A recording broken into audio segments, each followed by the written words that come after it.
On me propose des orgies féminines. Désolée, hein. À l'heure où je suis en train de me maquiller là, on vient me proposer une orgie de femmes. Alors moi, je suis chaude bouillante qui brûle. Hein. Faut me dire qui par contre. Parce que... on met de la bombe, nous. Non, je rigole, ça va. La meuf, elle se prend pas pour Miss Monde, genre on veut de la bombe. Mais qui es-tu? Ça se trouve, toi, t'as un cachalot dans l'eau. Enfin bref. Du coup, je vais répondre à des questions cul, c'est top. C'est totalement dans le thème aujourd'hui, c'est Manéa 100% quoi.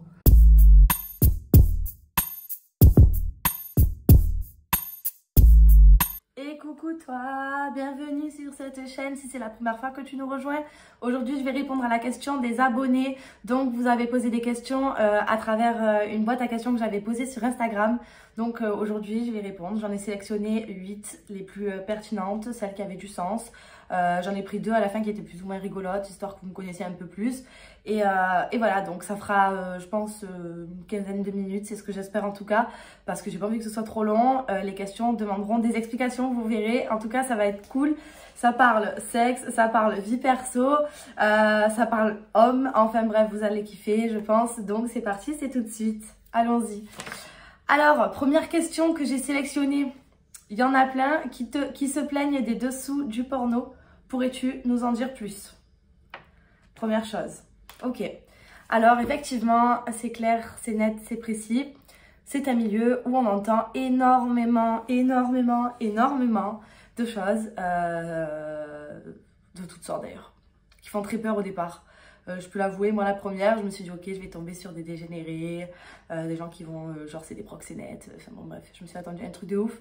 Mais je suis d'humeur téméraire, souvent, et je me suis dit ok, on n'a qu'une vie, je teste, on verra bien. J'ai attendu de me sentir plus ou moins en confiance avec la personne qui m'a initiée. Et dès que je me suis sentie prête, ben go quoi. Donc les dessous du porno, en fait, il n'y en a pas, tout simplement. Il faut juste savoir dans quoi tu mets les pieds. Il faut avoir tes propres limites. Il faut savoir pourquoi tu y vas. Avoir tes raisons perso. Et voilà, après c'est tout. Dans le porno, souvent, ce qui est reproché en soi, et ce que j'ai beaucoup vu, c'est des abus. Alors, on est à l'abri nulle part, comme dans le monde entier, hein, de subir un abus, effectivement. Le porno peut-être est plus préjudiciable et encore, je pense pas. C'est vraiment une question de personnalité, les abus. C'est une personnalité dérangée qui abuse quelqu'un. Donc ça, on peut en trouver dans la société un peu partout, pas plus spécialement dans le porno qu'ailleurs.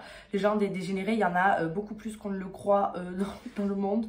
Et souvent, ça peut être le voisin, celui à qui on dit bonjour tous les jours et celui qu'on ne s'imagine pas du tout. Donc vraiment, non, en fait, j'ai décidé d'aller mettre la tête dans la gueule du loup. Et je n'ai pas eu l'impression de tomber sur des dégénérés mentaux, seulement sur des gens qui ont des carences affectives ou autres peut-être, mais pas du tout sur des dégénérés mentaux. Enfin voilà, on est tous comme ça dans l'humanité. Donc non, faut savoir dans quoi tu te lances, mais je trouve pas qu'il y ait des dessous plus que ça en fait, hein, vraiment pas. Voilà.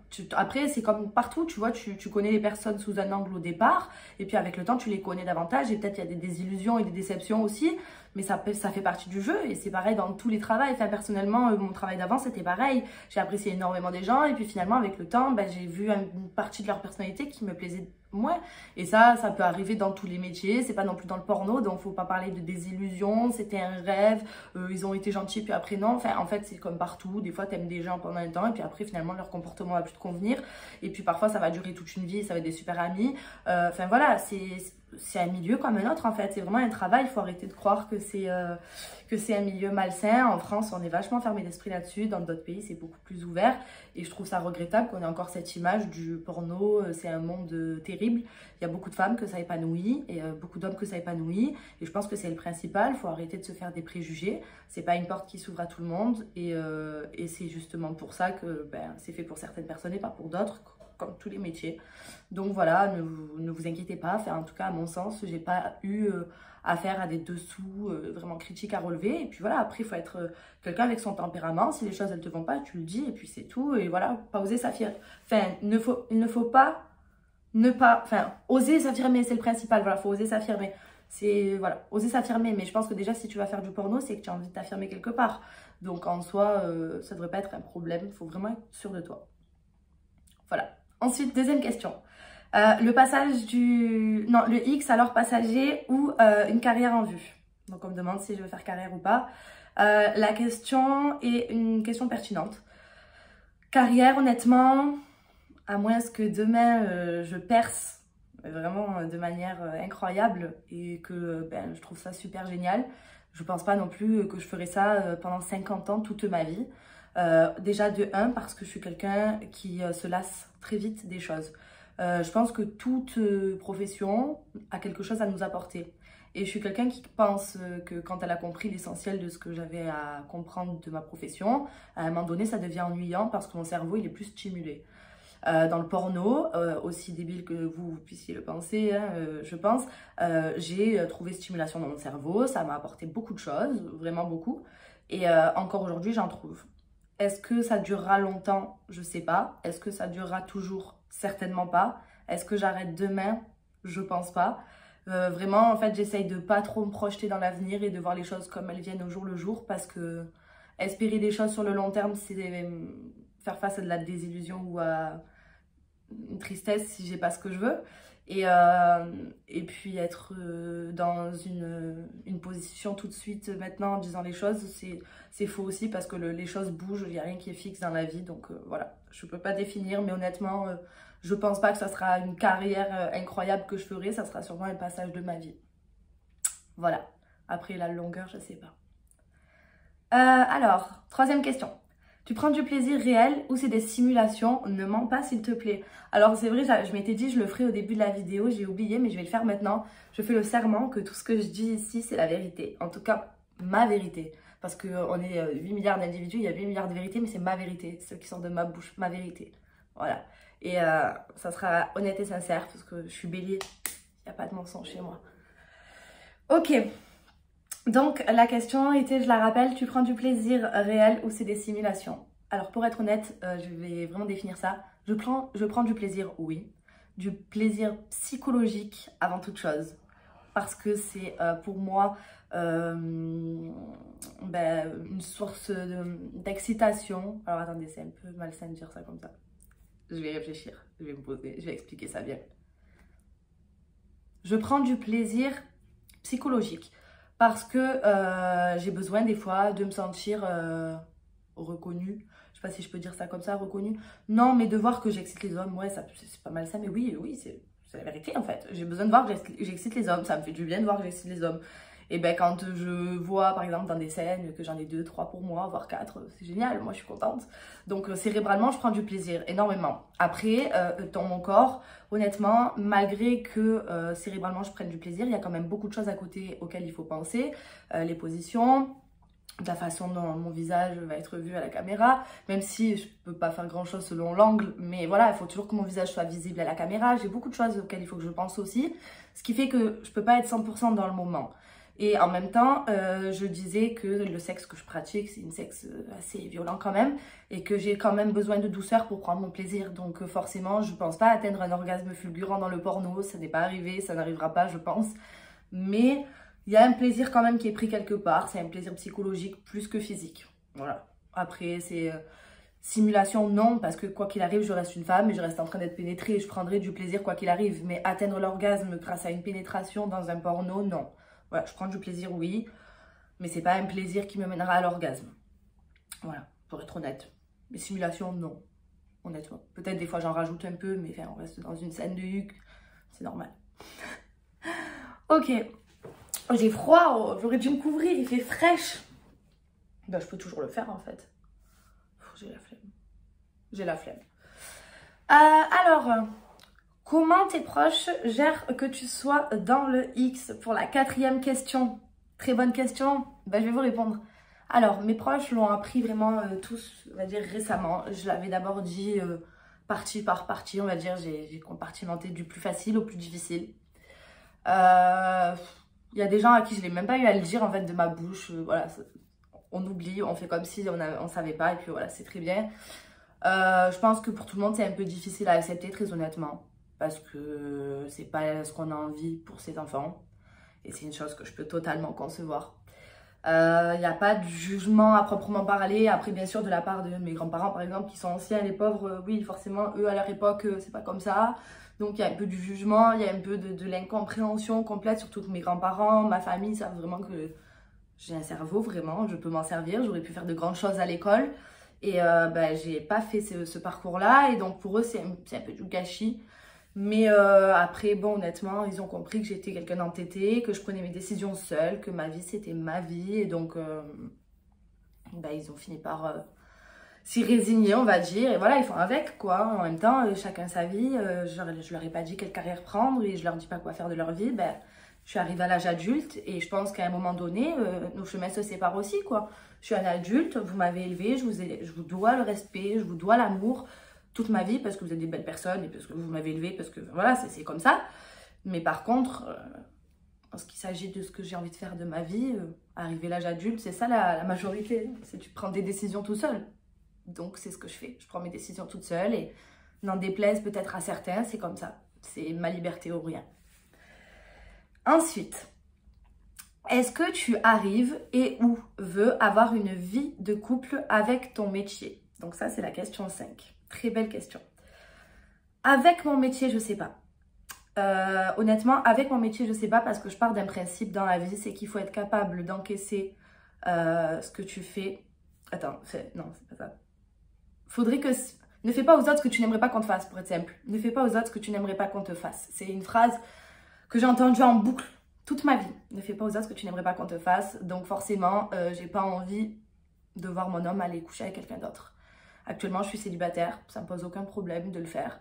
Le jour où je suis en couple, honnêtement, je pense être une personne vraiment trop entière. Trop dans le don de ma personne, dans le don de moi-même et dans la volonté d'un amour qui perdure dans le temps. Un amour sain où il y a une complicité réelle. Que je m'investirais trop avec mon mari pour pouvoir... Enfin, mon mari, oui, parce que moi, si demain je quitte le porno, que je m'investis avec quelqu'un, c'est pas parce que ça va être quelqu'un de passager. Voilà, la personne au début, il va falloir peut-être qu'elle encaisse ma vie telle qu'elle est. Et après, dans tous les cas, quand pour moi j'estimerai que ça sera sérieux, je vous couperai le truc, je pense. Parce que voilà, comme je dis, j'ai pas trop envie de combiner ma vie de famille, ma vie de mariage, ma vie de couple vraiment puissant avec ça. Et moi, je peux me projeter très vite, hein. Je peux me projeter vraiment très vite. Si je tombe amoureuse vraiment. Et du moment où la personne est dans cette réciprocité, dans ce qu'on se donne, pour moi, on peut aller loin tout de suite. Ça, c'est une question de on se donne de manière réciproque. Moi, je peux fournir beaucoup. Est-ce que la personne va fournir autant? Ça, c'est un dilemme à voir. Il faudra peut-être m'accepter un temps avec ça, oui. Mais est-ce que ça sera toujours? Non, je compterai bien m'arrêter parce qu'à un moment donné, mon mari, c'est ce qu'il y a de plus important. Ma vie de famille, c'est... Ouais, j'ai envie d'avoir une famille, j'ai envie d'avoir des enfants. D'ailleurs, c'est un sujet vraiment super sensible pour moi. Genre, encore il y a 2 jours de ça, j'ai croisé la petite d'un voisin, elle m'a couru dessus, elle m'a pris dans les bras, ça va. Et les gosses, j'adore ça, enfin voilà. Donc, des fois, je me dis, j'aurais aimé que la vie soit autrement pour que je puisse avoir déjà des enfants à chérir et à aimer. Mais, attendez, je suis un peu émue. Mais c'est comme ça, après c'est quelque chose que j'espère pouvoir avoir le droit de vivre un jour. Et si je le vis un jour, je sais que ce sera de la plus belle des manières parce que c'est quelque chose que j'aurais toujours attendu. Et voilà. On passe à la question suivante. C'est quoi ton idéal masculin ou c'est qui ton idéal masculin? Alors, physiquement parlant, je dirais que mon idéal masculin, il se situe entre...